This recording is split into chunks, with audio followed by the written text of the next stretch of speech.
जलेश्वर विजेडी तरफ जनसंपर्क पदयात्रा उद्यापनी सभा अनुष्ठित हो जाइछि। एथिरे शक्ति मंत्री प्रताप देव, मंत्री अश्विन कुमार पात्र, जलेश्वर नगरपाल प्रताप कुमार प्रधान, राजेश खटुआ, ब्लॉक चेयरपर्सन मानस जेना और अन्य विजेडी दलीय कर्मी योगदान करथिले। एथिरे बहु परिमाण लोकों समागम होइतिला। ए शोभायात्रा जलेश्वर काली मंदिर ठारू आरंभ होई जलेश्वर बासंती पड़िया ठारे शेष होइतिला।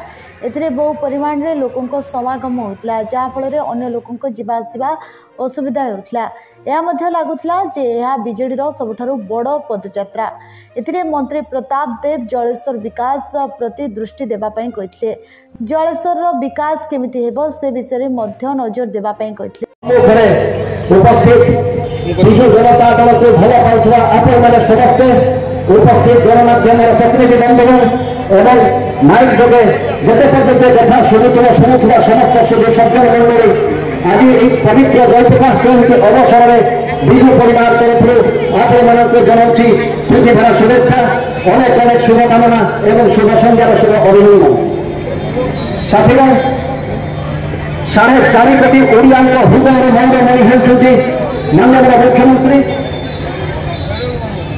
मुख्यमंत्री श्री नवीन पट्टनायक महोदय मातृगर्भ मशाणी पर्यंत अनेक जनकल्याण। जलेश्वर परमानंद ब्रह्मଙ୍କ रिपोर्ट।